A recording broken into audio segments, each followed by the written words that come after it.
Look at this.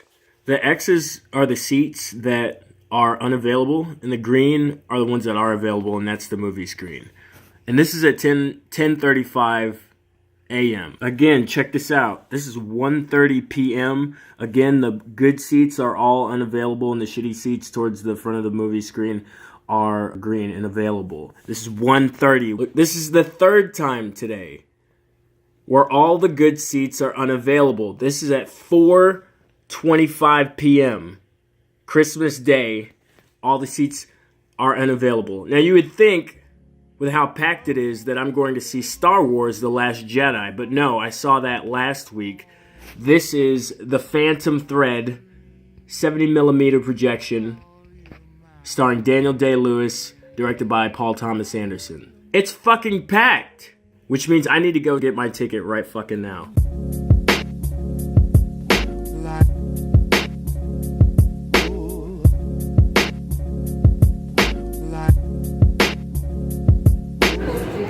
What time do you get out of here? About 5:30. 5:30? Yeah. Are you gonna catch a movie?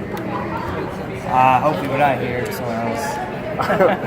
This is the best place to see movies. It is, but it's super crowded in here. So I just bought my ticket for... Shit, I hope I didn't lose it. Just bought my ticket for Phantom Thread. I've really been anticipating this film. And normally I see movies in the morning because one, it's cheaper, and two, because the audiences tend to be cooler and more respectful. But I had to go see a later time because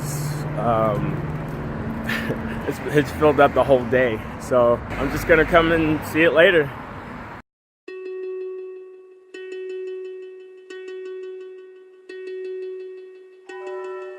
The Phantom Thread is about a prestigious dressmaker named Reynolds Woodcock, played by Daniel Day-Lewis, who happens upon a quote-unquote innocent waitress named Alma, played by Vicky Krieps, in a small diner out in the country while taking a break from his work.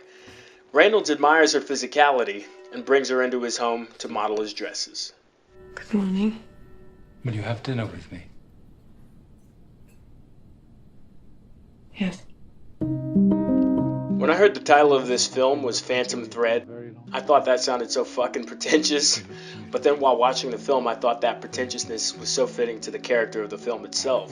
Especially from the point of view of Alma, who kind of comes into it all as a fish out of water and makes the conscious decision to live with it as her relationship grows with Reynolds.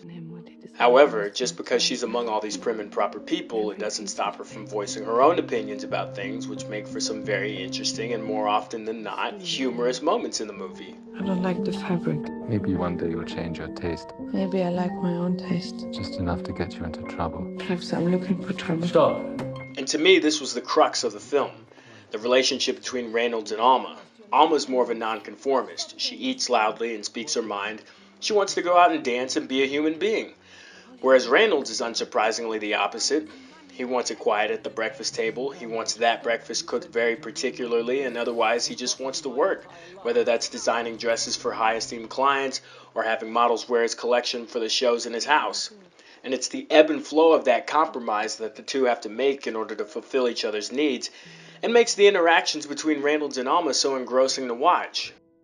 And everybody's on their A-game here. Daniel Day-Lewis is obviously top-notch. It was especially interesting to watch him just in moments of thought when things weren't going the way he wanted them to go, and how he would actually respond, whether verbally or non-verbally, to those things. Vicky Krieps was an amazing opposite for Daniel Day and definitely held her own against him. Most of the time, she's expressing so much while saying so little, especially in the first act where she's really just trying to get adjusted to this new life she's opted for.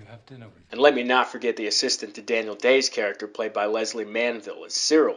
Now, her character comes off as very understated, very subtle, but not in a weak or fallible way.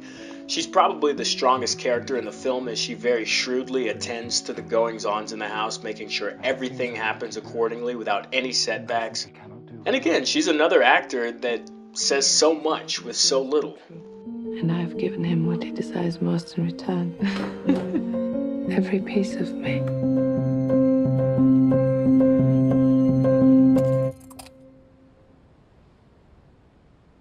Why are you not married? Which brings me to direction.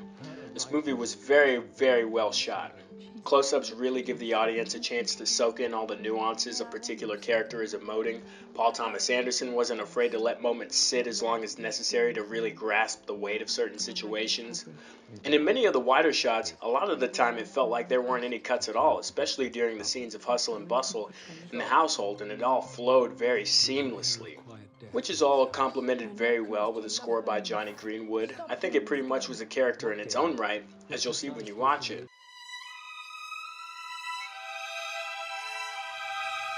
Reynolds has made my dreams come true. Overall, I thought The Phantom Thread was a phenomenal movie. Definitely one of my top films this year. If I had any gripes, I would say that in the last act something happens which I won't give away, but towards the end of the film, the act felt a little implausible in regards to the relationship between Reynolds and Alma, and how they could go on doing that thing in a practical sense. So it threw me off a little bit. But otherwise, a masterpiece. And if this is Daniel Day-Lewis's final performance, he definitely went out on a very, very high note. Check this movie out.